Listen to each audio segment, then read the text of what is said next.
اعوذ باللہ من الشیطان الرجیم بسم اللہ الرحمن الرحیم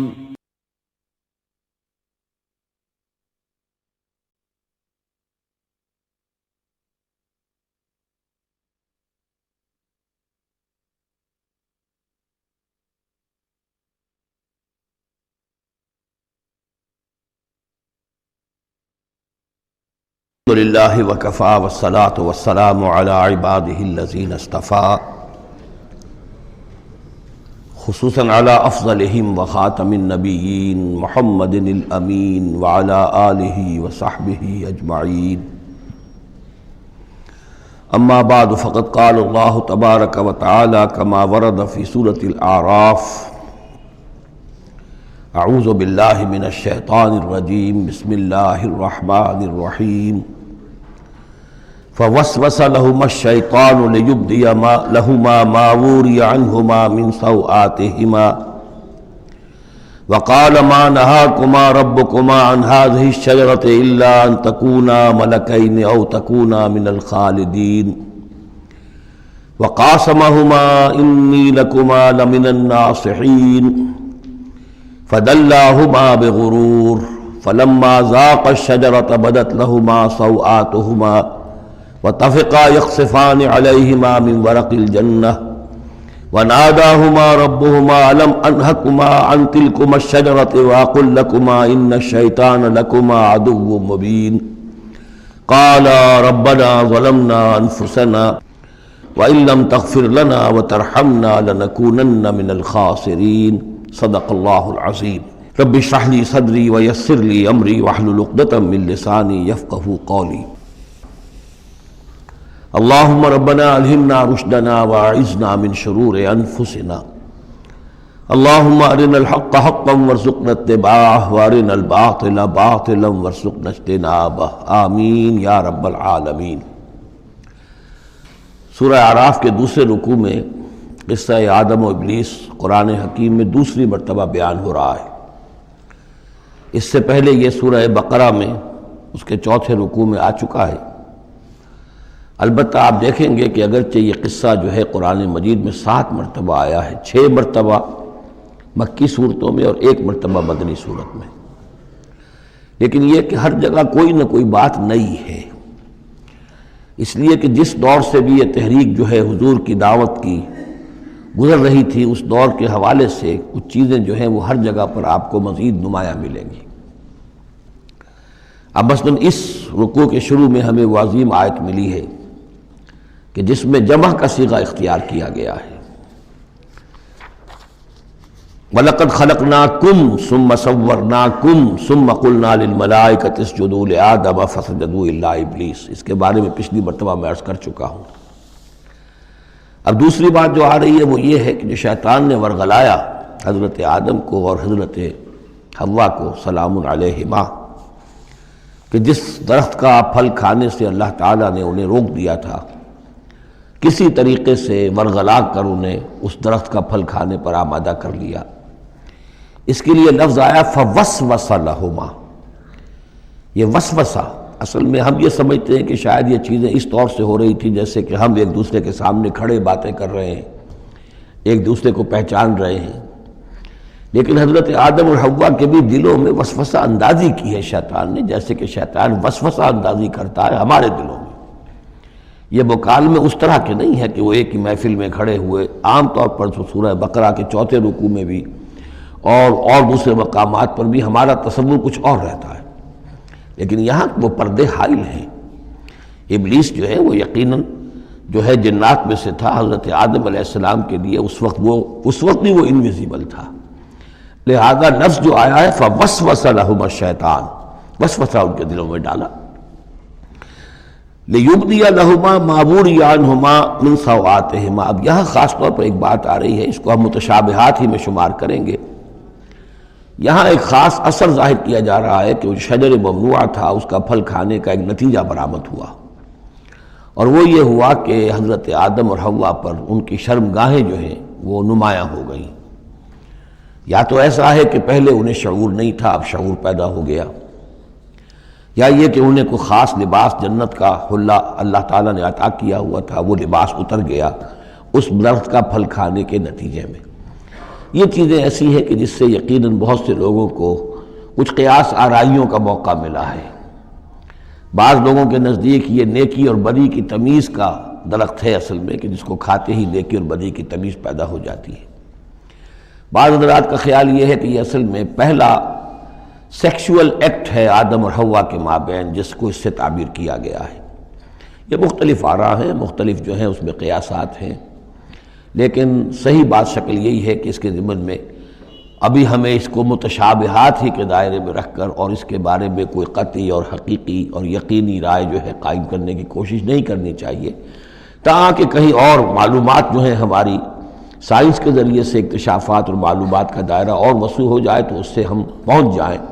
اس کی کنہ تک کہ وہ درخت کون سا تھا۔ لیکن یہاں ظاہر کیا گیا ہے کہ شیطان نے جو وسوسہ اندازی کی ان کے دلوں میں وہ یہ تھی، فَوَسْوَسَ لَهُمَا الشَّيْطَانُ لِيُبْدِيَ لَهُمَا مَا وُرِيَ عَنْهُمَا مِنْ سَوْآتِهِمَا وَقَالَ مَا نَهَاكُمَا رَبُّكُمَا عَنْ هَٰذِهِ الشَّجَرَةِ، اور اس نے کہا، یہ وسوسہ اندازی کی کہ نہیں روکا ہے آپ دونوں کو آپ کے رب نے اس درخت سے، إِلَّا أَن تَكُونَا مَلَكَيْنِ، مگر یہ کہ کہیں آپ نہ ہو جائیں فرشتے نہ بن جائیں، أَوْ تَكُونَا مِنَ الْخَالِدِينَ، یا ہو جائیں آپ ہمیشہ ہمیش رہنے والے۔ اب اس میں سیدھی سی بات یہ ہے کہ فرشتوں کو تو جھکایا گیا حضرت آدم کے سامنے، تو فرشتہ بن جانا کون سی بہت بڑی بات تھی، لیکن یہ کہ انسان بسا اوقات اپنی اصل حقیقت کو، اصل مقام کو بھول جاتا ہے، نسیان ہو جاتا ہے، اور یہ بات گویا کہ شیطان کے وسوسہ اندازی سے ان کے ذہن میں پیدا ہوئی، یا یہ کہ آپ ہمیشہ ہمیش رہیں اور آپ پر موت طاری نہ ہو۔ وَقَاسَمَهُمَا إِنِّي لَكُمَا لَمِنَ النَّاصِحِينَ، اور انہوں نے قسمیں کھا کھا کر اس نے یقین دلایا میں آپ کے لیے بہت یعنی مخلص ہوں، اور جو رائے دے رہا ہوں وہ بہت صحیح ہے۔ فَدَلَّاهُمَا بِغُرُورٍ، تو دھوکہ دے کر انہیں، جس کو ہم کہتے ہیں مائل کر ہی لیا، شیشے میں اتار ہی لیا۔ فَلَمَّا ذَاقَا الشَّجَرَةَ، تو جب ان دونوں نے چکھ لیا اس درخت کے پھل کو، بَدَتْ لَهُمَا سَوْآتُهُمَا، ظاہر ہو گئی ان پر ان کی شرمگاہیں، وَاتَّفَقَا يَخْصِفَانِ عَلَيْهِمَا مِنْ وَرَقِ الْجَنَّةِ، اور وہ اب لگے درخت کے جو جنت کے پتوں کو گانٹھ کر اپنے لیے لباس بنانے کے لیے، تفقا یخصفان، گانٹھنے لگے، جوڑنے لگے، کہ جو جنت کے پتے تھے ان کو سی کر آپس میں اپنی سطر جو ہے سطر پوشی کریں اور اپنی شرمگاہوں کو ڈھانپیں۔ وَنَادَاهُمَا رَبُّهُمَا، اور اب پکارا انہیں ان کے پروردگار نے، أَلَمْ أَنْهَكُمَا، کیا میں نے منع نہیں کیا تھا تمہیں، أَن تِلْكُمَا الشَّجَرَةَ، اس درخت سے، وَأَقُلْ لَكُمَا، اور میں نے کیا کہا نہیں تھا تم سے، إِنَّ الشَّيْطَانَ لَكُمَا عَدُوٌّ مُّبِينٌ، کہ شیطان تم دونوں کے لیے بڑا کھلا دشمن ہے۔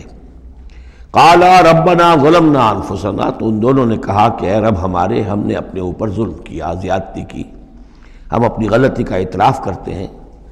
وَإِن لَّمْ تَغْفِرْ لَنَا وَتَرْحَمْنَا لَنَكُونَنَّ مِنَ الْخَاسِرِينَ، اور اگر تو نے ہمیں معاف نہ فرما دیا اور ہم پر رحم نہ فرمایا تو ہم تو تباہ ہونے والوں میں ہو جائیں گے۔ یہاں ایک بات اور نوٹ کر لیجئے، ایک تو یہ کہ یہاں کہیں بھی ایسا اشارہ نہیں ہے کہ ابلیس نے یہ وسوسہ ابتداءً حضرت حوا کے دل میں کیا۔ عام طور پر ہمارے ہاں جو کہانیاں مشہور ہیں وہ یہ ہے کہ حوا جو ہے ذریعہ بنی ہے حضرت آدم کو بھی گمراہ کرنے کا، وہ اشارہ نہ سورہ بقرہ میں اس کا ہے نہ یہاں ہے، بلکہ جمع کوئی جو تثنیہ کا صیغہ ہے مسلسل چل رہا ہے، ان دونوں کے لیے معاملہ ہے، بیک وقت ہے۔ تو یہ اصل میں جو عیسائی دنیا میں تصور پیدا ہوا ہے کہ عورت فی نفس ہی برائی کی مظہر ہے، ایو سے ایول، ایو حوا اور ایول بری شے، یعنی عورت فی نفس ہی برائی کی جڑ ہے۔ چونکہ ان کے ہاں رہبانیت پیدا ہوئی، شادی نہ کرنا جو ہے وہ گویا کہ اعلیٰ روحانی زندگی کے لیے شرط قرار پایا، عورت سے قرب اور تعلق جو ہے وہ بڑی گھٹیا بات، دنیا داری کی زندگی، حیوانی زندگی قرار پائی۔ تو یہ تصورات قرآن میں کہیں نہیں ہے، یہ تو جیسے کہ آدم کا معاملہ تھا ویسے حوا کا معاملہ تھا، اور شیطان نے دونوں کو ورغلایا ہے اور دونوں نے اللہ سے معافی مانگی ہے۔ دوسرے یہ کہ یہاں نوٹ کر لیجئے کہ یہاں یہ بتا دیا گیا کہ وہ الفاظ کیا تھے۔ وہاں سورہ بقرہ میں ہم پڑھا ہے فَتَلَقَّىٰ آدَمُ مِن رَبِّهِ كَلِمَاتٍ فَتَابَ عَلَيْهِ، حضرت آدم کے دل میں جو ایک سخت پشیمانی کے جذبات پیدا ہوئے تو اس کے لیے الفاظ خود اللہ تعالیٰ نے تلقین فرما دیے، اور وہ الفاظ یہ ہیں ربنا ظلمنا انفسنا وان لم تغفر لنا وترحمنا لنکونن من الخاسرین قال اهبطوا بعضكم لبعض عدو، اور اللہ نے فرمایا کہ اب اترو یہاں سے۔ حبوط کے بارے میں گفتگو میں سورہ بقرہ میں کر چکا ہوں۔ تم ایک دوسرے کے دشمن ہوگے، عداوت جو ہے وہ چل رہی ہے، شیطان اور اس کی ذریت اور حضرت آدم کی اولاد، اس کے مابین تو سب سے بڑی دشمنی ہے، مستقل دشمنی ہے۔ باقی یہ ہے کہ انسانوں کے اندر بھی آپس میں دشمنیاں چلتی ہیں۔ وَلَكُمْ فِي الْأَرْضِ مُسْتَقَرٌّ وَمَتَاعٌ إِلَىٰ حِينٍ، اور اب تمہارے لیے زمین میں ٹھکانہ ہے اور ساز و سامان ہے، ضرورت کی چیزیں ہیں، إِلَىٰ حِين، ایک وقت معین تک کے لیے، یہ ابدی نہیں ہے، ہمیشہ کے لیے نہیں ہے، ایک خاص وقت تک کے لیے اب تمہیں وہاں رہنا بسنا ہے، اور وہاں رہنے بسنے کے لیے جو ضروری چیزیں ہیں وہاں فراہم کر دی گئی ہیں۔ قال فیہا تحیون وفیہا تموتون ومنہا تخرجون،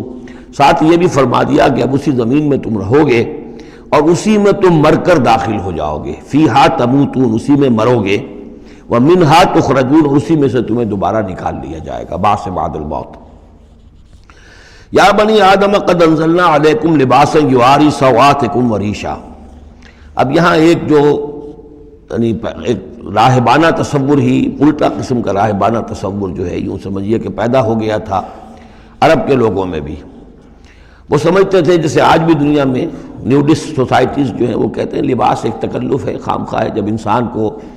اللہ نے پیدا کیا تو کوئی لباس نہیں ہوتا، پھر حیوانات کا کوئی لباس نہیں ہے، یہ خامخواہ ایک تکلف ہے انسان نے جو اپنے لیے اختیار کر لیا ہے۔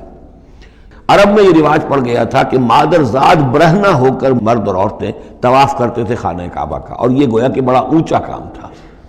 گویا کہ ہر تکلف سے، یعنی بہرحال اب بھی ہم طواف کرتے ہیں تو صرف 2 چادریں ہوتی ہیں، انہوں نے کہا کہ وہ چادروں کا تکلف بھی کیا کرنا ہے، بس جیسا بھی اللہ نے پیدا کیا ہے، مادر ذات برہنہ مرد اور عورتیں جو ہیں وہ طواف کرتے تھے، اور اس کو بڑا نیکی کا کام سمجھتے تھے، بہت یوں سمجھیے کہ اپنی یعنی سیلف انہیلیشن یا اپنی نفی ذات جو ہے اس کا بہت بڑا مظہرہ تھا۔ اب اس کی یہاں تردید ہو رہی ہے۔ یا بنی آدم، آدم کی اولاد، قد انزلنا علیکم لباسا، ہم نے تم پر لباس اتارا ہے، یواری سوآتکم، جو تمہارے شرمگاہوں کو ڈھانپتا ہے، وریشا، اور تمہارے لیے آرائش کا سبب بنتا ہے، زیبائش اور آرائش کا، لباس التقوی ذالک خیر، اور اس سے اوپر پھر ایک اور لباس ہے، اور وہ لباس ہے تقوی کا لباس۔ ظاہر ہے کہ وہ سب سے بہتر ہے۔ اگر تقوی کا لباس نہیں ہے تو بسا اوقات اور انسان لباس پہن کے بھی ننگا ہوتا ہے، اتنا تنگ لباس کہ اس میں جسم کے سارے نشیب و فراز ظاہر ہو رہے ہوں، یا اتنا باریک لباس عورتوں کا کہ جس میں وہ جسم اندر سے جھلک رہا ہو، تو وہ لباس پہنے ہوئے بھی، جیسے کہ حضور نے فرمایا، اللہ تعالیٰ لعنت فرمائے ان عورتوں پر جو لباس پہن کر بھی ننگی رہتی ہیں۔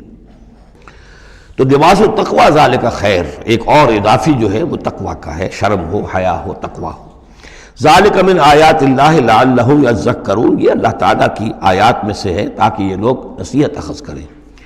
یا بنی آدم لا یفتننکم الشیطان، اے بنی آدم دیکھو تمہیں شیطان اب نہ بچلانے پائے، نہ دھوکہ دینے پائے، نہ فتنے میں ڈالنے پائے، کما اخرج ابویکم من الجنہ، جیسے کہ تمہارے دونوں ماں باپ جد امجد اور اماں حوا کو اس نے نکلوا دیا تھا، کما اخرج ابویکم من الجنۃ، جنت سے، ینزع عنہما لباسہما، اور وہ ان سے اتروا لیا تھا اس نے ان کا لباس جنت کا،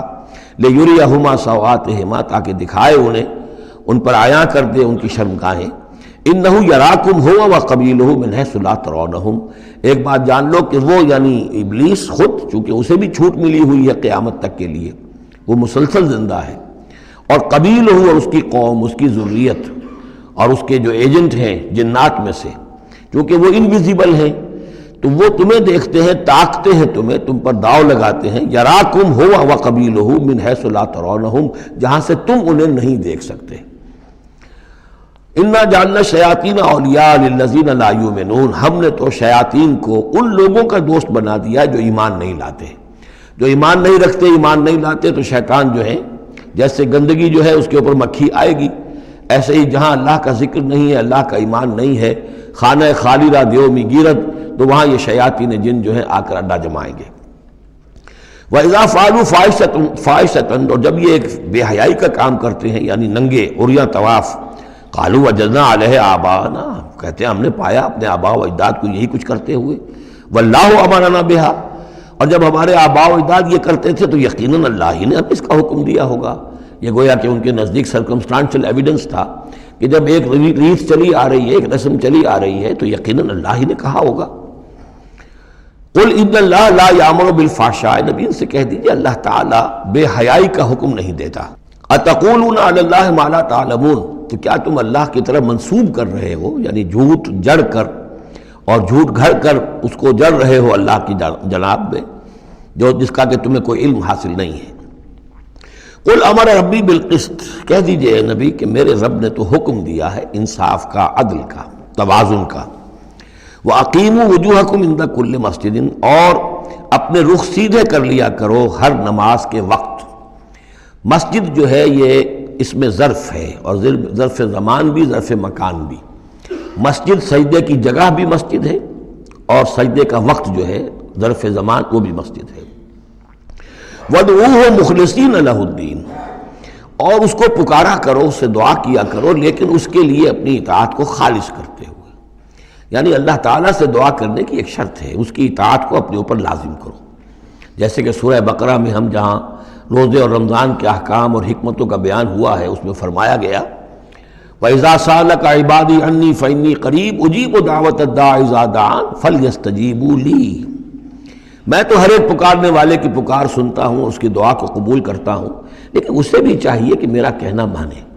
اور یہ کہنا ماننا جو جزوی نہیں ہوگا۔ ادخلوا فی السلم کافہ، داخل ہونا ہے تو پورے پورے ہونا ہے۔ تو فرمایا کہ مخلصین لہ الدین، اپنی اطاعت کو اس کے لیے خالص کرتے ہوئے،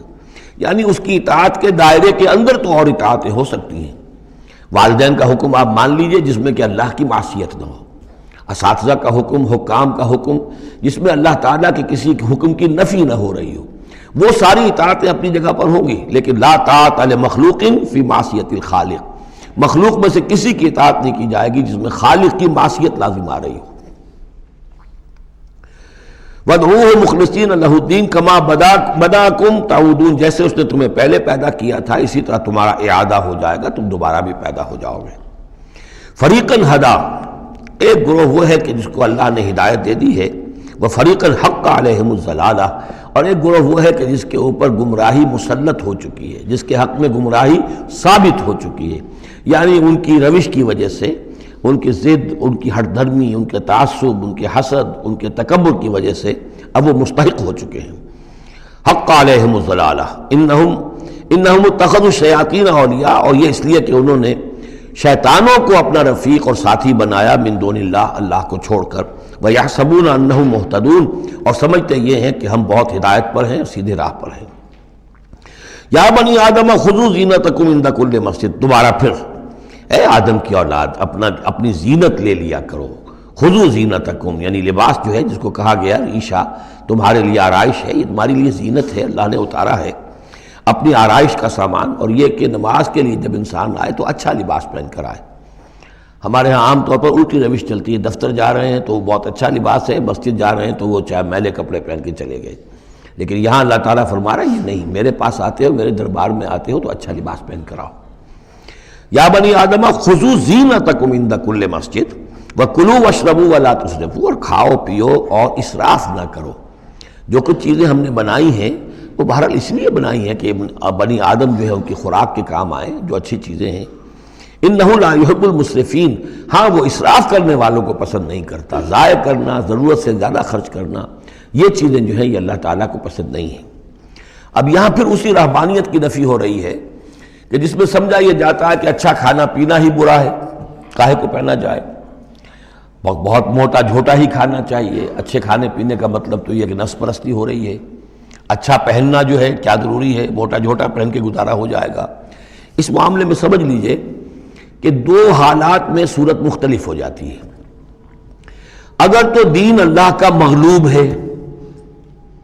تو پہلا فرض آپ کا یہ ہے کہ اللہ کے دین کے غلبے کی جد و جہد کریں، بیشتر وقت بیشتر صلاحیتیں اس میں لگائیں۔ ظاہر بات ہے اچھا کھا ہی نہیں سکتے، اچھا پہن ہی نہیں سکتے، یہ اس کا منطقی نتیجہ ہو جائے گا۔ یہ اس لیے نہیں کہ رہبانیت کی وجہ سے نہیں کر رہے، اس وجہ سے کہ ممکن ہی نہیں۔ آپ اپنے اسی وقت کو لگائیں گے زیادہ کمائی کے لیے، محنت کریں گے دنیا کے لیے، زیادہ کمائیں گے تو اچھا کھائیں گے، اچھا پہنیں گے۔ آپ نے تو اپنا وقت جو ہے وہ لگا دیا ہے اللہ کے دین کے لیے۔ اگر لگائیں گے نہیں تو دین غالب کیسے ہو جائے گا؟ خود بخود تو نہیں ہوگا، آسمان سے تو نہیں ٹپک پڑے گا دین، اللہ فرشتے تو نہیں بھیجے گا دین غالب کرنے کے لیے، غالب تو آپ کو کرنا ہے۔ لہذا اس صورت میں تو نیچرل یہ ہو جاتا ہے کہ پھر کم سے کم کرو، کم سے کم کرو، کم سے کم کرو، اپنے معیار زندگی کو اور نیچے لاؤ، اور نیچے لاؤ، اور نیچے لاؤ، تاکہ زیادہ سے زیادہ وقت، زیادہ سے زیادہ اپنی صلاحیتیں، زیادہ سے زیادہ اوقات، زیادہ سے زیادہ اپنے وسائل کو آپ فارغ کر سکیں اللہ کے دین کے لیے۔ لیکن اس حالت میں یہ جو ہوتا ہے یہ کسی رہبانیت کی وجہ سے نہیں ہے، جیسے کہ صحابہ کرام نے سختیاں جھیلی، بھوک برداشت کی، گھر بار چھوڑے، لیکن وہ کسی رہبانیت کے نظریے کے تحت نہیں تھے، وہ ایک مثبت جہادی نظریہ ہے، جد و جہد، انقلابی جد و جہد۔ اور اس انقلابی جد و جہد میں تو دنیا میں جو بھی کوئی آئی ہے پارٹی، ریولوشنری پارٹی، اسے یہ سختیاں جھیلنی پڑی ہیں، چاہے وہ کمیونسٹ ہو یا کوئی اور ہو۔ انقلاب تو اس کے بغیر آتا ہی نہیں ہے۔ البتہ اگر دین غالب ہو گیا، قائم ہے، اب گویا کہ جو ریاست ہے، اسلامی ریاست ہے، نظام خلافت ہے، اب آگے دین کو پھیلانا اور عام کرنا اور مزید اس کے غلبے کی جد و جہد کی توسیع جو ہے یہ ریاست کے ذمے آ گئی۔ ریاست جو بھی اپنے شہریوں کے اوپر اس کے لیے بوجھ ڈالتی ہے، جو ٹیکس ڈالتی ہے، یا جو بھی والنٹیئرز مانگتی ہے، یہ لڑائی جو ہے ڈرافٹنگ کرتی ہے، وہ ٹھیک ہے، اس کے مطابق اگر اسے چاہیے 10,000 آدمی نکل آئے، باقی کی طرف سے یہ فرض کفایہ ادا ہو گیا۔ ریاست کے قائم ہونے کی شکل میں صورتحال بدل جاتی ہے۔ اب آپ اپنے گھر میں رہے، جو وقت آپ کے پاس ہے آپ اچھا کمائیں، اچھا کھائیں، اچھا پہنیں، کوئی حرج نہیں۔ آپ اپنے بچوں کو بھی اچھا کھلائیں، حلال سے کمائیں، اچھا کھلائیں۔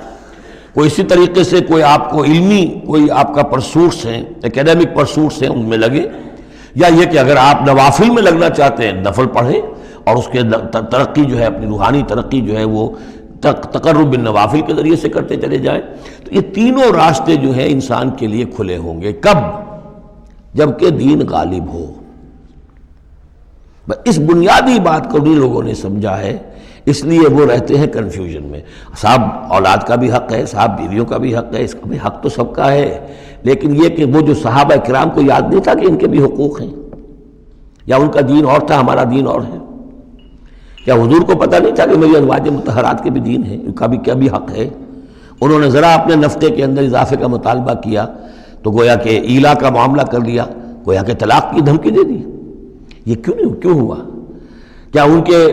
جو خاندان والے تھے ان کا حق نہیں تھا؟ ان کو وہ چھوڑ کر آ گئے مکے میں اور بھیڑیوں کے حوالے کر کے آ گئے، گویا کہ قریش کے سرداروں کے حوالے ان کے رحم و کرم پر چھوڑ کر آ گئے نا مدینے، جن کو ہجرت کا حکم ملا ہے۔ یہ ساری چیز دین میں یہ ہے، دو شکلیں مختلف۔ ایک ہے دین مغلوب ہے تو پہلا فرض ہے یہ کہ دین کو غالب کرنے کی جد و جہد کرو، ایک جماعتی زندگی کے اندر منسلک ہو کر تن من دھن، ان صلاتی و نسکی و مایایا و مماتی للہ رب العالمین، کم سے کم نکالو اپنے لیے، کم سے کم۔ اب ظاہر بات ہے اس میں تو پھر کم سے کم پر ہی گزارا کرنا ہوگا،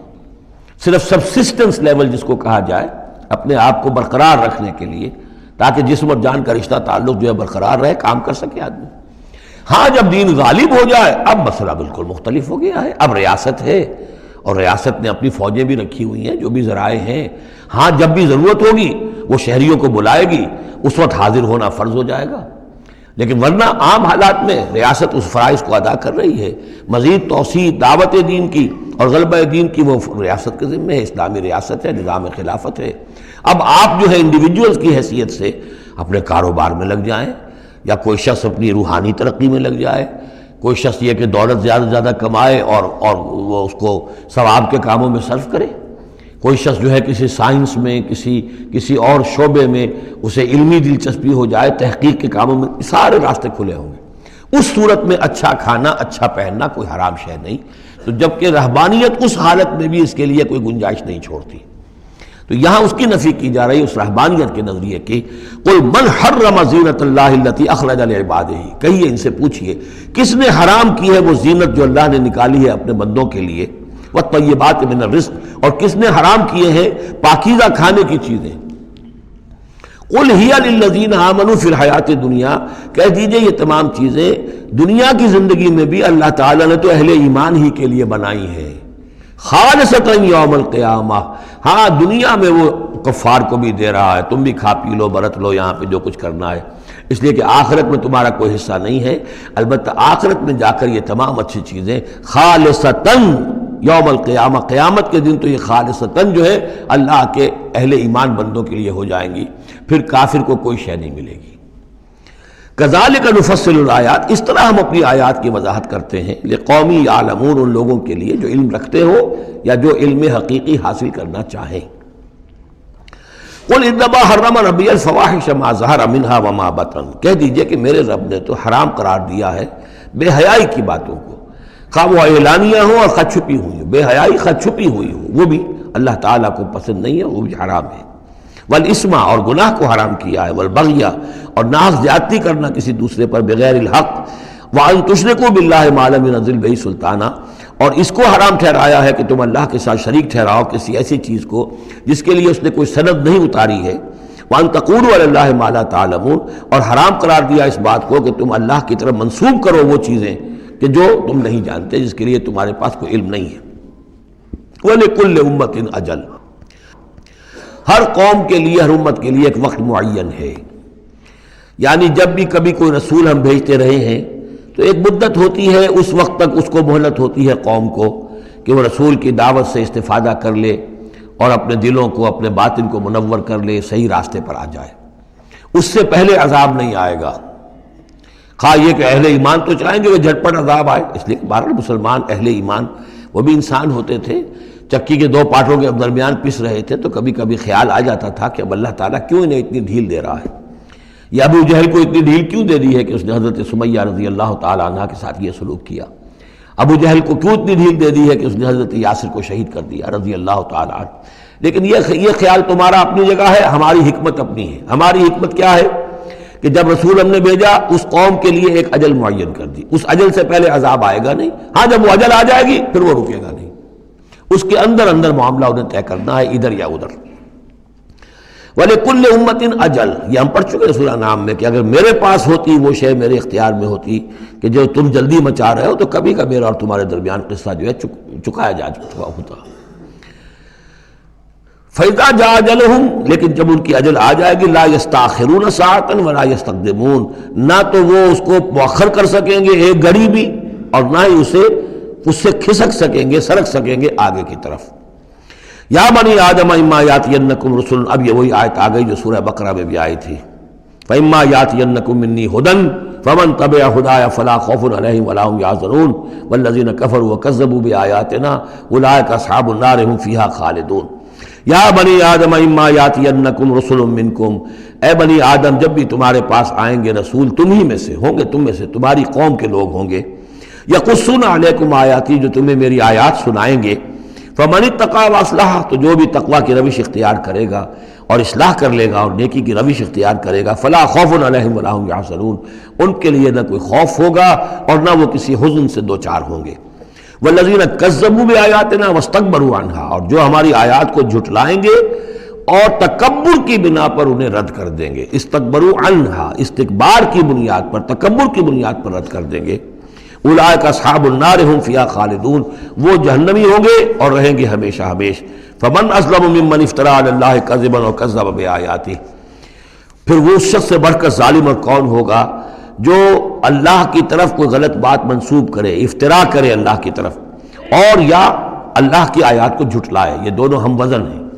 اولئک ینالہم نصیبہم من الکتاب، ان کو جو بھی دنیا میں رزق وغیرہ کا معاملہ ہے وہ تو ان کو مل جائے گا، یہاں دنیا میں تو ہم نے یہ سورہ بنی اسرائیل میں مضمون آئے گا، اب کوئی شخص کفر کرے اللہ فوراً اس کی روزی روک لے اور ایک دن کے اندر اندر وہ یہ بھوک سے مر جائے، ایسا نہیں ہے۔ جو ہم نے یہاں پہ ان کے لیے لکھا ہوا ہے جو رزق ہے اس دنیا کے اندر وہ تو انہیں ملتا رہے گا، وہ رکتا نہیں ہے، انہیں اپنے اس نصیب میں سے حصہ مل جائے گا۔ حتیٰ اذا جاءتہم رسلنا، ہاں پھر جب ہمارے فرشتادے، ہمارے بھیجے ہوئے فرشتے ان کے پاس آ جائیں گے، یتوفونہم، ان کو قبض کرنے کے لیے، قالوا این ما کنتم تدعون من دون اللہ، تو وہ کہیں گے کہاں ہیں وہ جن کو آپ پکارا کرتے تھے اللہ کے سوا، جن کو ڈنڈوت کرتے تھے اور جن کے سامنے متھے ٹیکتے تھے اور جن سے دعائیں کرتے تھے اور گڑ گڑاتے تھے۔ قالوا ضلوا عنا، وہ کہیں گے وہ سب گم ہو گئے، ہوا ہو گئے، ہم سے سب جاتے رہے، ضلوا عنا وَشَهِدُوا عَلَىٰ أَنفُسِهِمْ أَنَّهُمْ كَانُوا كَافِرِينَ، اور وہ خود اپنے خلاف یہ گواہی دیں گے کہ واقعتاً ہم تھے ناشکرے، ہم نے کفر کی روش اختیار کی۔ قَالَدْ خُلُوا فِي أُمَمٍ قَدْ خَلَتْ مِن قَبْلِكُم مِّنَ الْجِنِّ وَالْإِنسِ، کہا جائے گا کہ اچھا داخل ہو جاؤ ان امتوں میں جو تم سے پہلے گزر چکی ہیں جنوں اور انسانوں میں سے، نار میں، آگ میں، یعنی ایک ایک قوم کا حساب ہوتا جائے گا اور وہ جہنم کے اندر جھونکے جاتے رہیں گے۔ پہلی نسل گئی، پھر اس کے بعد دوسری آئی، دوسری گئی، تیسری آئی، اب ان میں ایک مکالمہ ہوگا۔ ظاہر بات ہے جو پہلے گئے تھے وہ تھے بزرگ، بڑے تھے، لیڈر تھے، یا یہ کہ وہ پچھلی نسل تھی جنہوں نے بدعات شروع کی تھیں، خرافات کا آغاز کیا تھا، یہ بعد میں آنے والے ان پر لعنت کریں گے کہ تم نے ہمیں مروایا، تمہاری وجہ سے ہم بھی برباد ہو کر یہاں آئے ہیں، تو تمہیں دوہرا عذاب ملنا چاہیے۔ لیکن یہ کہ وہاں وہ کہیں گے کہ نہیں، ہم جیسے ہم گمراہ تھے ویسے انہوں نے تمہیں گمراہ کیا، تو یہ مکالمہ ہوگا۔ اور یہ نوٹ کر لیجئے، یہ جو میں نے عرض کیا تھا کہ اس سورہ مبارکہ میں ایام اللہ جو ہے یہ اس کا مین تھیم ہے۔ تو ایام اللہ کو یوں سمجھیے کہ ایک تو انسانی تخلیق کے اعتبار سے، ایک تو وہ ازل ہے جبکہ آدم کی تخلیق ہوئی، قصہ آدم و ابلیس ہوا، یہاں سے تو ہمارا وہ وقت جو ہے وہ شروع ہوتا ہے، اور جنت اور دوزخ میں پہنچ کر گویا کہ وہ ایک دور ختم ہوتا ہے، وہ آخری بات ہے۔ یہ ہے انتہا اور ابتدا۔ اس کے مابین ہے کہ جو انبیاء آئے، رسول آئے، ان کی داستانیں ہیں، ان کے حالات ہیں، ان کے واقعات ہیں، قوم نوح اور قوم ہود اور قوم صالح۔ تو یہ یہاں پر ایسا کیا گیا کہ پہلے وہ تخلیق کا مرحلہ آدم کا، اور وہ قصہ آدم و ابلیس آ گیا اول۔ اب جو جہنم کا اور جنت کا تذکرہ آ رہا ہے اور ان کی آپس کی گفتگویں ہوں گی، اور کچھ لوگ ایسے بھی ہوں گے نہ جہنم میں ابھی گئے ہوں گے نہ جنت میں داخلہ ملا ہوگا، درمیان میں کہیں ہوں گے، صاحب آراف ہوں گے، اصحاب آراف، تو ان کا مکالمہ آ رہا ہے۔ یہ دونوں بگننگ اور اینڈ دکھا کر اور پھر سلسلہ شروع ہوگا انبیاء کرام اور رسولوں کے حالات کا۔ قالت خلوا فی امم قد خلت من قبلکم، داخل ہو جاؤ انہی قوموں میں، انہی نسلوں میں جو تم سے پہلے داخل ہو چکی ہیں، من الجن والانس فی النار، جنات بھی اور انسان بھی آگ میں، کلما دخلت امت لعنت اختہا، جب بھی کوئی امت داخل ہوگی تو وہ دوسری امت کو لعنت کرے گی، حتی اذا ادارکوا فیہا جمیعا، اور جب وہ سب کے سب اس میں گر چکیں گی، تمام کی تمام نسلیں اور امتیں، قالت اخراہم لاولاہم، تو بعد میں آنے والی کہے گی پہلی نسل سے، ربنا ہؤلاء اضلونا، اے اللہ ان بدبختوں نے ہمیں گمراہ کیا تھا۔ دنیا میں تو کہتے تھے کہ ہمارے آباء و اجداد ہیں، ہمارے اسلاف ہیں، ان کی ریتیں ہیں، ان کی روایتیں ہیں، ان کی چیزیں ہیں، کیسے چھیڑ دیں۔ لیکن یہاں پر کیا ہوگا، ربنا ہؤلاء اضلونا، ان لوگوں نے ہمیں برباد کیا، انہوں نے ہمیں گمراہ کیا، فآتہم عذابا ضعفا من النار، تو انہیں تو دگنا عذاب دے آگ میں سے۔ قال لکل ضعف، اللہ فرمائے گا نہیں، سب کے لیے دگنا ہے، جیسے یہ نے تم کو گمراہ کر کے آئے تھے، تم بھی اپنے بعد والوں کو گمراہ کر کے آئے ہو۔ تو یہ تو گویا کہ سلسلہ چل رہا ہے، تو اس لیے یہ کہ وہ تو ہر ایک کو سوچنا چاہیے تھا کہ اپنی عقل سے کام لیتا، ہم نے تمہیں عقل دی تھی، شعور دیا تھا، کیوں تم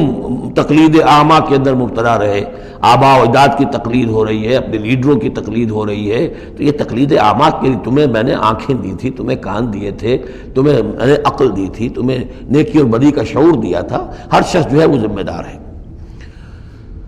قال لکل ضعف، اللہ فرمائے گا سب کے لیے دوہرا ہے، ولکن لا تعلمون، لیکن تمہیں اس کا علم نہیں ہے۔ وقالت اولاہم لاخراہم، اب وہ کہیں گے پچھلے جو ہیں، جو پہلے والے تھے، بعد میں آنے والوں کو، فما کان لکم علینا من فضل، دیکھو نا، نہیں نا تمہیں کوئی، ہم پر کوئی فضیلت حاصل نہیں ہو سکی، تم نے خام خواہ ہم پر لعنت کی، لیکن اس سے کیا حاصل تمہیں کیا ہوا؟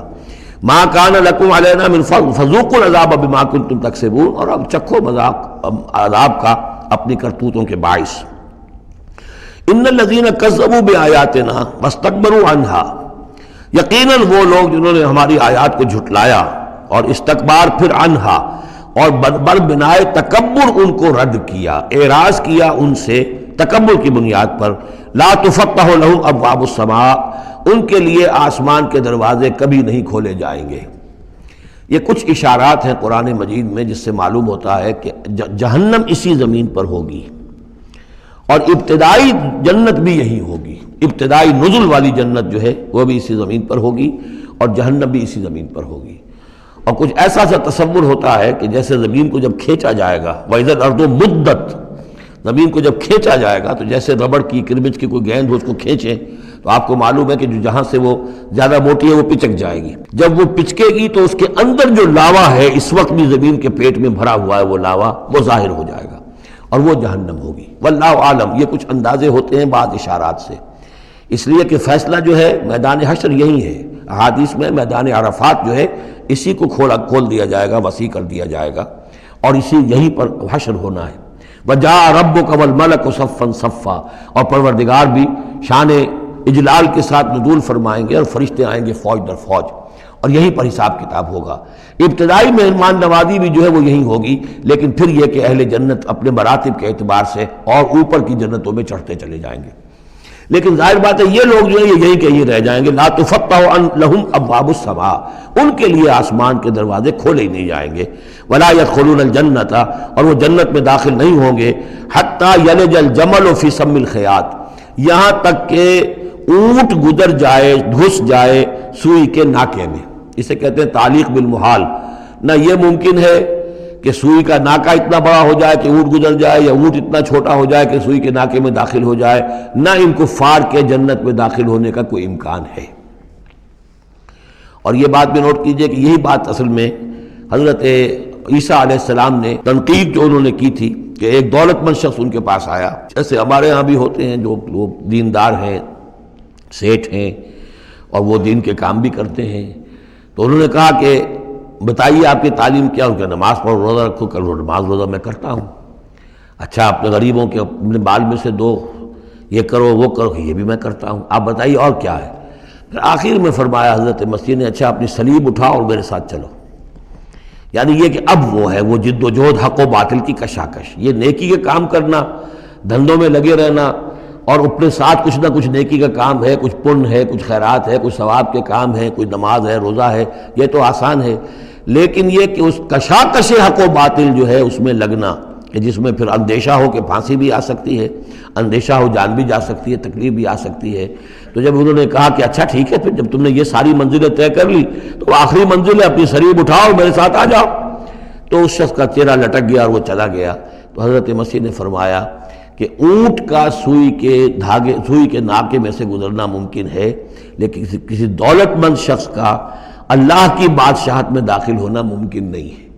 بہرحال میں اس وقت اسے کسی دلیل کے طور پر پیش نہیں کر رہا ہوں، لیکن میں نے صرف یہ کہ یہی جو ہے محاورہ جو قرآن مجید میں یہاں آیا ہے، حتیٰ یلج الجمل فی سم الخیاط، یہی ہے کہ جو حضرت عیسیٰ علیہ السلام نے استعمال کیا.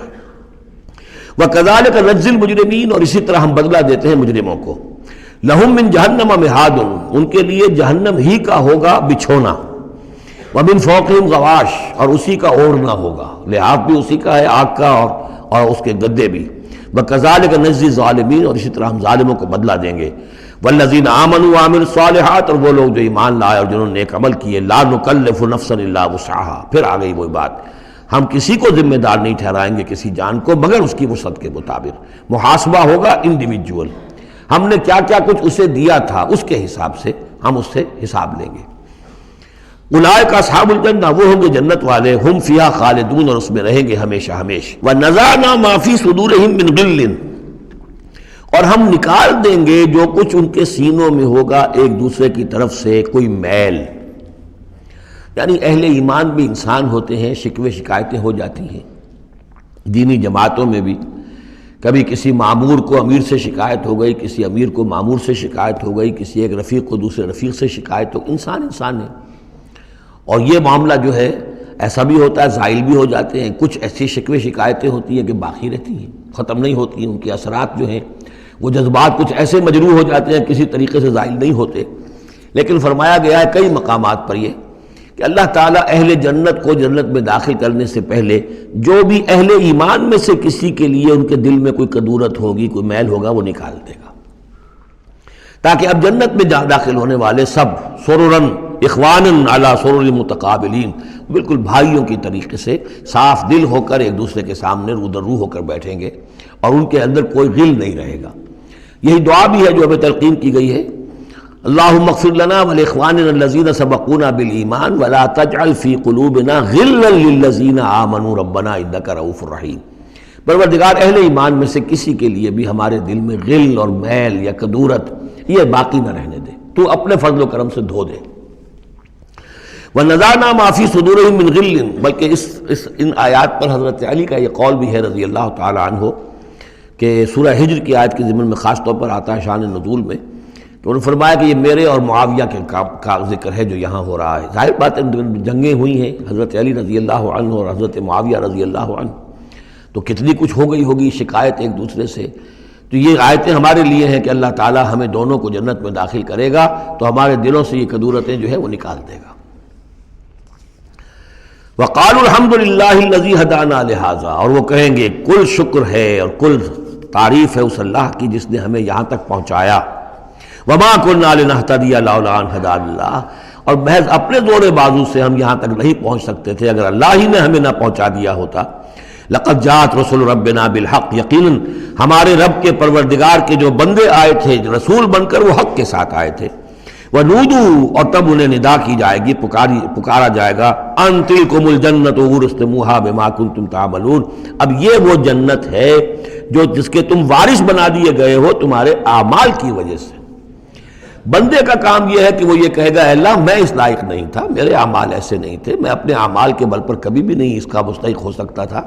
یہ سارا تیرا فضل ہے، تیرا کرم ہے، تیری عطا ہے، تیری دین ہے۔ اللہ فرمائے گا نہیں میرے بندے، تو نے محنت کی تھی، کوشش کی تھی، ایثار کیا تھا، تو نے حق کا راستہ چوز کیا تھا، تو نے کبھی نقصان بھی برداشت کیا تھا حق کے لیے اور باطل کا مقابلہ کرنے میں تکالیف بھی جھیلی تھی۔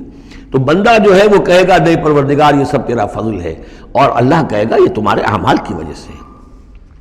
دونوں جزوی طور پر حقیقتیں ہیں، یہ دونوں چیزیں ہیں مل کر ایک بات کو مکمل کرتی ہیں۔ ہم ارادہ کرتے ہیں کام کا، اللہ تعالیٰ اس کام کی توفیق دے دیتا، ارادہ ہی نہ کرے تو توفیق نہیں ہوگی، اور محض اپنے ارادے سے ہم کچھ نہیں کر سکیں گے جب تک کہ اللہ کی طرف سے توفیق اور تحصیل نہ ہو جائے۔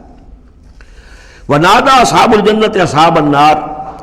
اور جنتی لوگ پکار کر کہیں گے جہنمیوں سے أَن قَدْ وَجَدْنَا مَا وَعَدَنَا رَبُّنَا حَقًّا، ہم نے تو پا لیا جو کچھ کہ ہمارے رب نے ہم سے وعدہ کیا تھا کہ وہ سچ نکلا، صحیح نکلا، جن نعمتوں کا ہم سے وعدہ کیا تھا وہ ہمیں مل گئیں۔ فَهَلْ وَجَدْتُم مَّا وَعَدَ رَبُّكُمْ حَقًّا، تو تم نے بھی کیا سچا پا لیا اللہ کا وعدہ جو اللہ نے تم سے وعدہ کیا تھا، وہ ساری چیزیں تمہیں مل گئیں؟ قالوا نعم، وہ کہیں گے جی ہاں، ہمارے ساتھ بھی جو وعدے تھے، جو وعیدیں تھیں، جو دھمکیاں تھیں، جو عذاب کی مختلف شکلیں تھیں، وہ سب ہیں جن میں ہم اس وقت گرے ہوئے ہیں۔ فَأَذَّنَ مُؤَذِّنٌ بَيْنَهُمْ، تو پکارے گا کوئی پکارنے والا ان کے مابین، اللعنۃ اللہ علی الظالمین، کہ اللہ کی لعنت ہے ظالموں پر۔ الذین یصدون عن سبیل اللہ ویبغونہا عوجا،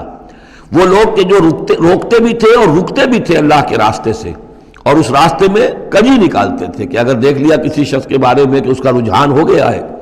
کہ وہ محمد صلی اللہ علیہ وسلم کی باتیں توجہ سے سننے لگا ہے، تو اس کو ورگلانے کے درپے ہو جانا، اس کے لیے طرح طرح کی جو ہے پریشانیاں پیدا کرنا۔ وہم بالآخرۃ کافرون، اور یہ لوگ کافرت کے منکر تھے۔ وبینہما حجاب، اب یہ گفتگو تو ہو رہی ہوگی جنت اور دوزخ والوں کے مابین، ان دونوں کے مابین ایک پردہ ہوگا، ایک فصیل حائل ہوگی۔ یہ نقشہ جو ہے زیادہ کلیئرلی سورہ حدید میں کھینچا گیا ہے، وَضُرِبَ بَيْنَهُمْ بِسُورٍ لَهُ بَابٌ، بینہما حجاب، فصیل ہوگی، ادھر جنت ہے ادھر دوزخ ہے۔ وعلی الاعراف رجال، اور عرف کہتے ہیں جو فصیلوں کے اوپر بنی ہوتی ہیں، جھروکے سے بنے ہوتے ہیں جہاں سے کہ جھانک کر دیکھتے ہیں، تو اس طرح آپ نے فصیلوں کے اوپر دیکھے ہوں گے، تو اعراف ہوں گے۔ رجال یعرفون کلا بسیماہم، وہ لوگ ہوں گے جو سب کو پہچانتے ہوں گے، جہنمیوں کو بھی پہچانتے ہوں گے اور دوزخیوں کو بھی پہچانتے ہوں گے۔ اس لیے کہ یہ کون ہوں گے؟ یہ بین بین کے لوگ تھے جن میں کچھ نیکی بھی تھی، بدی بھی تھی، نہ یکسو ہوئے تھے ادھر نہ یکسو ہوئے تھے ادھر، تو کچھ نیکیاں کچھ بدیاں انہوں نے جمع کر لی تھیں، اور ان کے اعمال جو ہیں وہ برابر ہو گئے، بدی اور نیکی کے اعمال جو ہیں وہ برابر ہو گئے۔ تو اس حوالے سے ان کو ابھی درمیان میں روک لیا گیا ہے کہ نہ وہ جہنم میں جھونکے گئے نہ جنت میں داخل ہوئے۔ اور یہ وہ لوگ ہیں، ظاہر بات ہے کہ جو پھر جب بین بین کے لوگ تھے کچھ تو پہچانتے تھے ادھر سے کفار کو بھی ادھر سے اہل ایمان کو بھی، تو یعرفون کلا بسیماہم، وہ سب جانتے تھے پہچانتے تھے، ان کو بھی جو جنت میں ہے ان کو بھی جو دوزخ میں ہے۔ وَنَادَىٰ أَصْحَابَ الْجَنَّةِ، اب وہ پکاریں گے جنت والوں کو، ان سلام علیکم، سلام ہو آپ پر، سلامتی ہے آپ پر، لم يدخلوها، وہ اس میں ابھی داخل نہیں ہوئے، وہم یطمعون، اور اس کی بڑی طمع ہوگی کاش کہ اللہ ہمیں بھی جلدی سے داخل کر دے۔ وَإِذَا صُرِفَتْ أَبْصَارُهُمْ تِلْقَاءَ أَصْحَابِ النَّارِ، اور جب ان کے ذرا چہرے جو ہے پھیر دیے جائیں گے، ان کی نگاہیں جو ہیں وہ ادھر پھیر دی جائیں گی کہ ذرا جہنمیوں کو بھی مشاہدہ کر لو۔ وَإِذَا صُرِفَتْ أَبْصَارُهُمْ تِلْقَاءَ أَصْحَابِ النَّارِ قَالُوا رَبَّنَا لَا تَجْعَلْنَا مَعَ الْقَوْمِ الظَّالِمِينَ۔ اس وقت وہ کہیں گے پروردگار ہمیں ان ظالموں کے ساتھ شامل نہ کر دیجو، کیونکہ ابھی بین ہے، بین الخوف والرجا، تو انہیں امید بھی ہے، یطمعون بھی ہے، لیکن اندیشہ بھی ہے، تو یہ کہ بیچ میں چونکہ لٹکے ہوئے ہیں اس لیے ادھر دیکھتے ہیں تو انہیں سلام کرتے ہیں، اور یہ کہ دل میں ان کے امنگیں جاگ جاتی ہیں، تمنائیں جاگ جاتی ہیں کہ اللہ ہمیں بھی ان کے ساتھ شامل کر دے، اور ادھر دیکھتے ہیں تو کہتے ہیں ربنا لا تجعلنا مع القوم الظالمین۔ ونادى اصحاب الاعراف رجالا يعرفونهم بسیماہم، اور اب یہ اہل جہنم میں سے ان لوگوں کو جنہیں یہ پہچانتے ہوں گے ان کے چہروں سے، ان کی نشانیوں سے، ان کو پکاریں گے، قالوا ما اغنى عنكم جمعكم وما كنتم تستكبرون،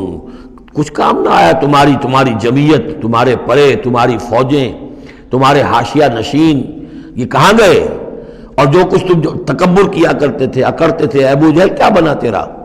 اور اے ولید بن مغیرہ تیرا کیا ہوا؟ اہؤلاء الذین اقسمتم لا ینالهم اللہ برحمت، کیا وہ لوگ اب جنت والوں میں وہاں پہ آپ کو فقراء بھی نظر آئیں گے، وہاں بلال بھی نظر آئے گا، وہاں صہیب رومی بھی ہوں گے، وہاں یاسر بھی ہوں گے، یہ لوگ تھے نا جن کے بارے میں تم کہتے تھے ان کو کیسے اللہ تعالیٰ کسی رحمت سے نواز سکتا ہے، یہ تو ہمارے کمی کاری گھٹیا طبقے کے لوگ ہیں، اللہ نے ہمیں دولت دی ہے، حیثیت دی ہے، وجاہت دی ہے، ہمیں طاقت دی ہے، عزت دی ہے، یہ جو لوگ ہیں گرے پڑے ان کو اللہ تعالیٰ کیسے نواز دے گا؟ تو وہ کہیں گے اس وقت ان کا جو رنج اور غم ہے اس کو بڑھانے کے لیے،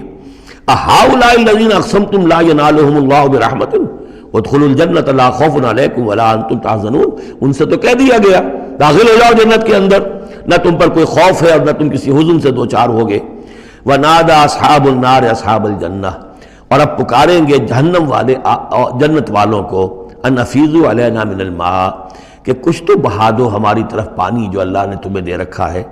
او مما رزقکم اللہ، اور جو کچھ اللہ نے تمہیں رزق دیا ہے کچھ وہاں سے ہماری طرف بھی، اے خاص برندان چمن کچھ تو ادھر بھی، مما رزقکم اللہ، قالوا ان اللہ حرمہما علی الکافرین، وہ جواب دیں گے اہل جنت کہ شاید ہم تو دینا بھی چاہتے، ہماری شرافت سے تو یہ بعید تھا کہ ہم کوڑا جواب تمہیں دے دیتے، لیکن کیا کریں اللہ نے حرام کر دی ہے یہ چیزیں کافروں پر، ہمارے ہاتھ بندھے ہوئے ہیں، ہم یہ نعمتیں اب تمہاری طرف نہیں بھیج سکتے۔ ان اللہ حرمہما علی الکافرین، انہیں حرام کر دیا ہے اس پانی کو بھی اور یہ جو بھی ہمیں رزق اللہ نے نوازا ہے۔ الذین اتخذوا دینہم لہوا ولعبا، وہ لوگ کہ جنہوں نے اپنے دین کو کھیل کود بنا لیا، تماشا اور دل بہلانے کا اور ہنسی اور ٹھٹا بنا دیا ہے، وغرتہم الحیات الدنیا، اور انہیں دنیا کی زندگی نے دھوکے میں مبتلا کر دیا ہے۔ فَالْيَوْمَ نَنْسَاهُمْ كَمَا نَسُوا لِقَاءَ يَوْمِهِمْ هَذَا، تو آج کے دن ہم بھی انہیں نظر انداز کر دیں گے۔ یہ نسیان ایک تو ہوتا ہے بھول جانا، اور ایک ہوتا ہے جان بوجھ کے نظر انداز کر دینا، یہ بھی نسی کے معنی میں یہ عربی زبان میں موجود ہے۔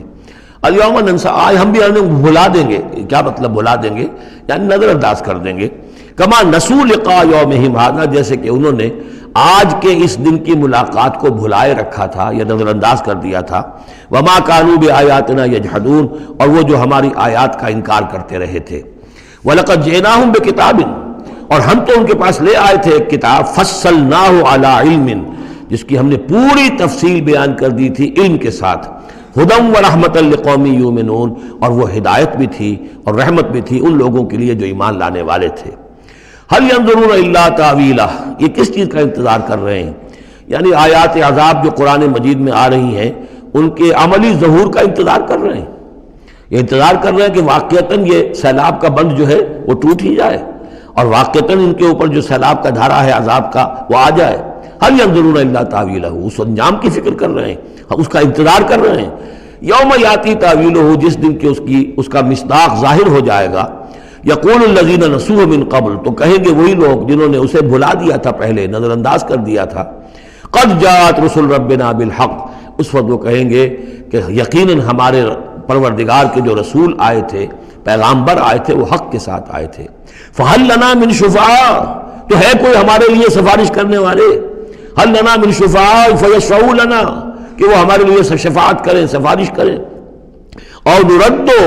یا یہ کوئی ایسی شکل پیدا کر دیں کہ ہمیں لوٹا دیا جائے، ہمیں دوبارہ دنیا میں بھیج دیا جائے، فنعمل غیر الذی کنا نعمل، تاکہ پھر ہم عمل کریں اس کے برعکس کے جو ہم کرتے رہے تھے۔ قد خسروا انفسهم، نہیں اب اس کا کوئی امکان نہیں، اب تو وہ اپنے آپ کو ہلاک کر چکے، برباد ہو چکے. وضل عنہم ما كانوا یفترون، اور جو افتراء وہ کرتے رہے تھے وہ ان کے ہاتھوں سے گم ہو گیا، ہاتھوں کے طوطے اڑ گئے. ان ربکم اللہ الذی خلق السماوات والارض فی 6 ایام، جان لو تمہارا پروردگار وہ اللہ ہے جس نے پیدا کیے آسمان اور زمین 6 دنوں میں. ثم استوى علی العرش، پھر متمکن ہوا ہے عرش پر. اب یہ عرش بھی جیسا کہ میں عرض کر چکا ہوں یہ بھی آیات متشابہات میں سے ہے. اس کی کوئی حقیقت بھی ہو سکتی ہے کہ کوئی واقعتاً مجسم کوئی شے ہو، کوئی چیز ہو فی الواقع کسی جگہ پر ہو، اور یہ بھی ہو سکتا ہے کہ اس سے مراد محض استعارہ ہو. واللہ عالم. عالم غیب کی یہ ساری خبریں جو ہیں، یہ میں نے جیسا کہ عرض کیا یہ مستقل طور پر یہ تو آیات متشابہات ہی میں رہیں گی. یہ تو عالم آخرت میں داخل ہونے کے بعد ہی اس کے حقائق منکشف ہوں گے. البتہ جو سائنٹیفک فنومینا وغیرہ ہیں ان کے بارے میں تدریجاً بعض آیات متشابہات جو ہیں وہ اب محکمات کی شکل اختیار کر چکی ہیں، بعد اور کر لیں گی. واللہ عالم. یغشی اللیل النہار، وہ ڈھانپ دیتا ہے رات کو دن پر، یا رات کو ڈھانپ دیتا ہے دن سے. یطلبہ حثیثاً، اور وہ اس کے پیچھے لگا ہوا آتا، دوڑتا ہوا، دن رات کے پیچھے رات دن کے پیچھے. والشمس والقمر، اور سورج کو پیدا کیا اس نے اور چاند کو، والنجوم، اور ستاروں کو، مسخرات بامرہ، اور یہ سب کے سب اس کے حکم سے اپنے اپنے کاموں میں لگے ہوئے ہیں، مسخر ہیں. جو بھی قاعدہ قانون ہے اس کی اطاعت کر رہے ہیں. الا لہ الخلق والامر، آگاہ ہو جاؤ اسی کے لیے ہے خلق اور اسی کے لیے ہے امر. یہ آیت جو ہے اس کے 2 مفہوم ذہن میں رکھیے. ایک تو ہے جو بہت سادہ ہے، سطحی مفہوم ہے، وہ بھی درست ہے کہ ایک ہے تخلیق اور ایک ہے پھر اللہ کا حکم. کائنات اس نے بنائی اور اب اس کا حکم ہے یہ کرو یہ نہ کرو، یہ اوامر ہے، یہ نواہی ہے، یہ شریعت ہے. لیکن اس کا ایک گہرا مفہوم بھی ہے کہ اصل میں کریشن جو ہے اس کائنات میں 2 سطح پر ہوئی ہے. ایک عالم امر ہے، ایک عالم خلق ہے. عالم امر میں صرف کریشن ایکس نہلو ہوتی ہے، عدم محض سے تخلیق، اور اس میں ٹائم فیکٹر بالکل نہیں ہوتا. کن فیکون، کوئی ٹائم فیکٹر نہیں. بغیر کسی مادے کے، بغیر کسی پری ایگزسٹنگ شے کے کچھ پیدا کر دینا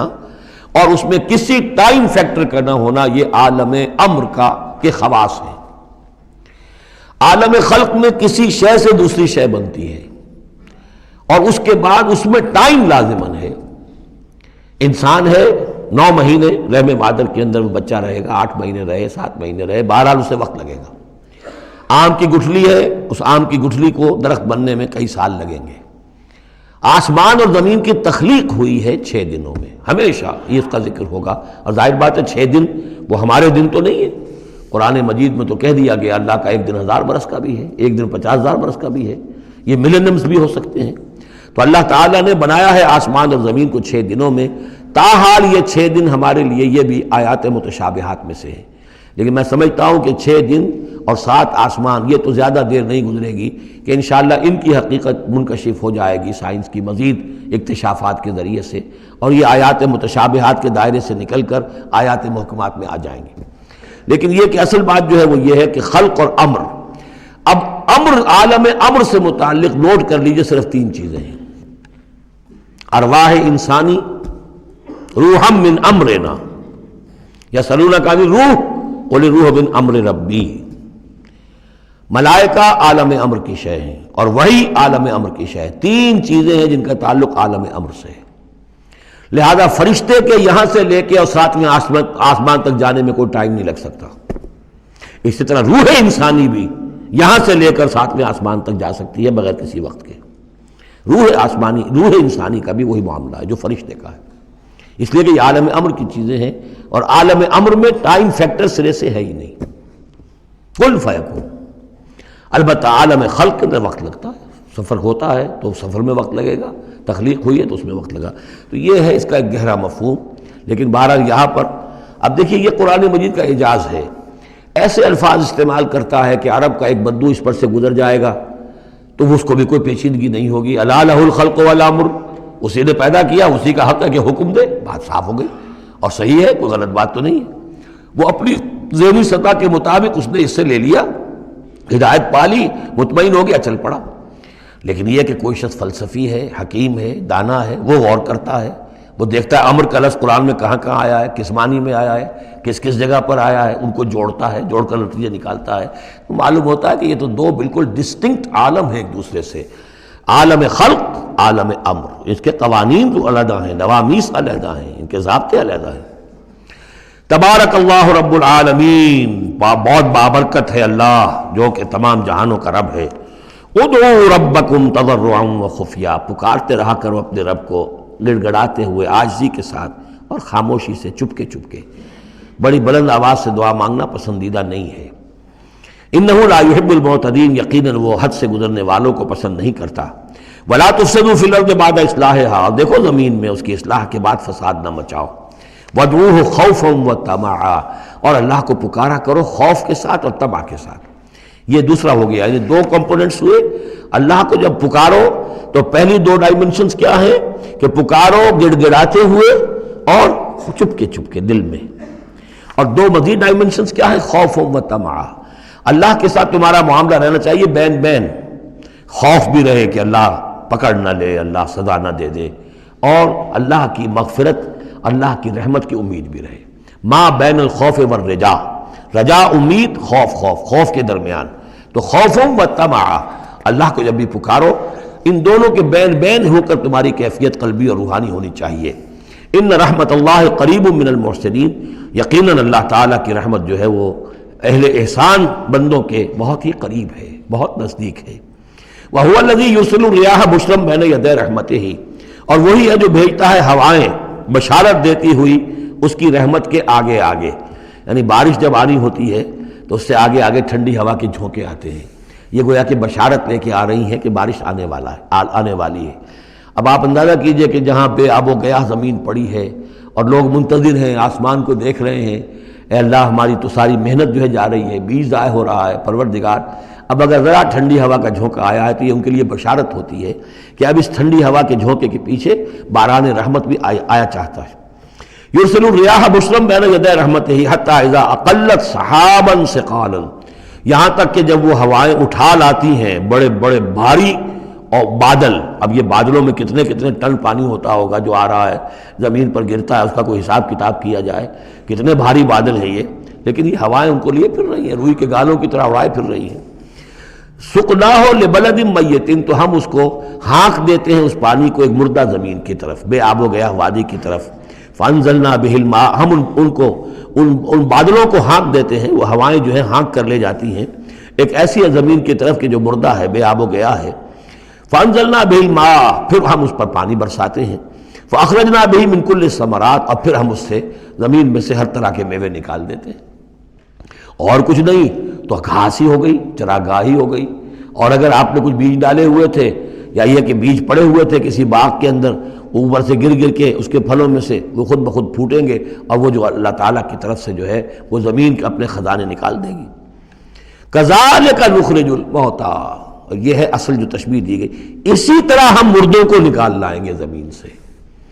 یعنی زمین مردہ ہوتی ہے، کوئی اس کے اندر زندگی کے آثار نہیں ہوتے، کہیں کوئی وہ جو ہے کوئی بھی یعنی آپ دیکھیں کوئی ہریاول نہیں کوئی، بلکہ وہاں پہ بسا اوقات تو ایسی ویرانی ہوتی ہے کہ کوئی آپ کو چیونٹے بھی نظر نہیں آتے، کوئی حشرات الارض نظر نہیں آتے، کوئی پرندے بھی آس پاس نظر نہیں آتے، کچھ نہیں، کوئی زندگی کے آثار نہیں۔ بارش ہوتی ہے، اس کے بعد یہ کہ اب آپ کو دیکھتے ہیں چلت پھرت ہے، ایک دم جو ہے زمین جو ہے اس نے بھی ہریاول ہرا جو ہے وہ گہنا پہن لیا ہے، اس کے ہرے ہرے کپڑے سمجھیے کہ وہ دلہن جو ہے آراستہ ہو گئی ہے، اور پھر اب چرند پرند بھی آ گئے ہیں، زندگی مگر اب زندگی ہی زندگی ہے معجزاً ساقی۔ تو اسی طریقے سے یہ زمین کے اندر پڑے ہوئے مردے جو ہوں گے یہ بھی گویا کہ بیج کے مانندے جو زمین میں پڑے ہوئے ہیں،